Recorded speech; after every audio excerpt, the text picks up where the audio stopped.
As the observant of you will have noticed, I haven't done a video for a few weeks. I decided not to waste my time making videos for a bit to give myself a little bit of a rest. Having time off from making videos that no one watches has given me time to assess why I'd bother in the first place, and I've come to the conclusion that I do them for me as a release more than anything.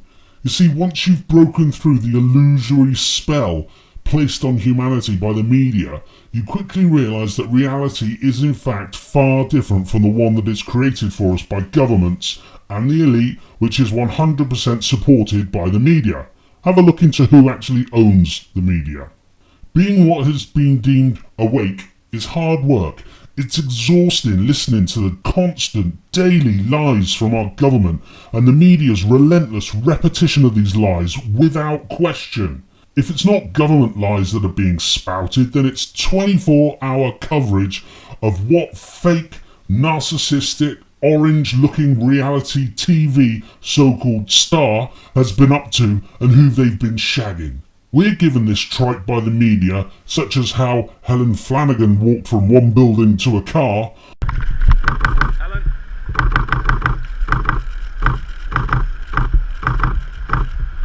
Thank you.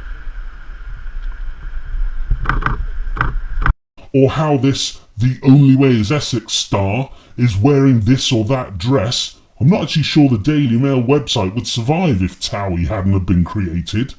We're given this on a daily basis because the media tell us this is what we want. Is it?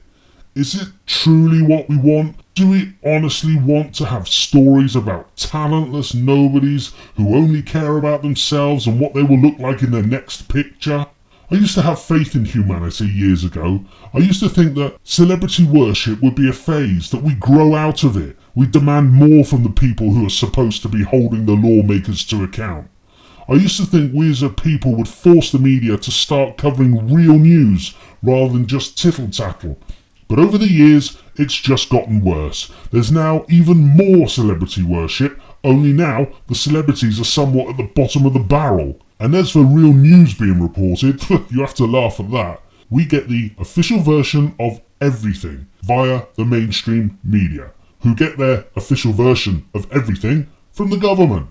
The media simply repeat what they've been told unquestioningly, and they now call anyone who dares to question the official line on anything a conspiracy theorist. You see, the issue is ignorance has become a global pandemic. And it's not a pandemic that Bill Gates wants to be rushing to create a vaccine to cure us all with.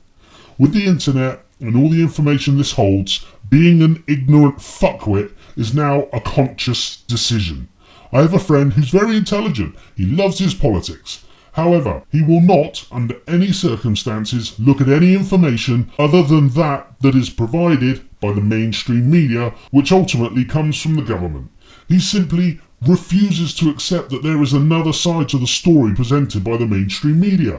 For example, when I showed him the Telegraph article that showed that Obama had killed 168 kids in drone strikes in Pakistan alone, this article is now over 2 years old, so the figure is actually much higher than this, he refused to read it and laughed at me for bringing it up, despite it being in a paper that he actually reads. Ignorance is a conscious choice. So what is it going to take for the masses to awaken? Or will they ever awaken? When will enough people have died from cancer for people to start looking into the causes of cancer and not just looking for a cure? How many local services need to be closed and how many jobs need to be lost before we realise that the interest we pay to bankers, tens and tens of billions a year in interest alone of our tax money, is for money that has never, does never, and will never exist. It's just fictitious numbers on a screen. When will we have killed enough people in far-off lands before we question the official reasons for being in that country in the first place?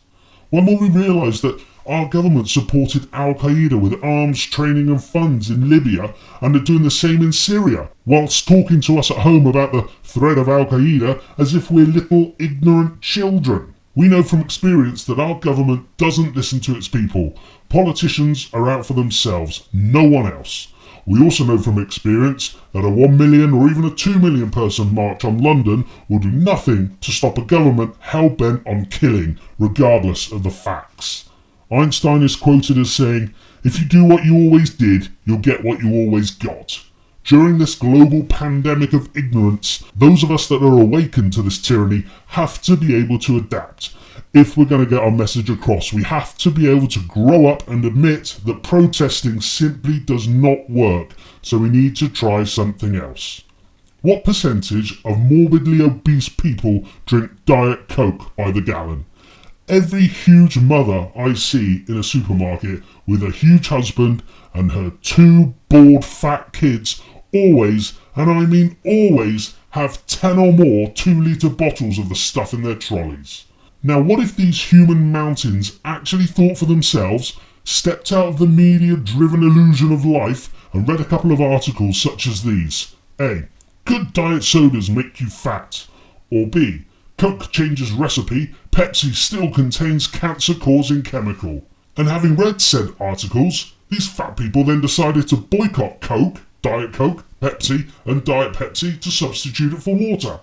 If enough people did this, I believe 2 things would happen. 1. The fat people would feel better about themselves, they'd have more energy, and over time I'm sure this action alone would help them lose weight.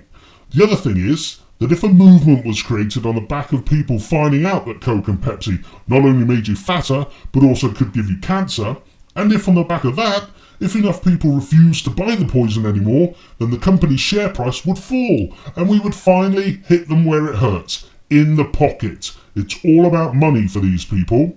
Imagine their share price dropped, say, 15% because of this movement. They'd think the sky was falling and do all they could to get your custom back. They may even remove the cancer-causing chemicals.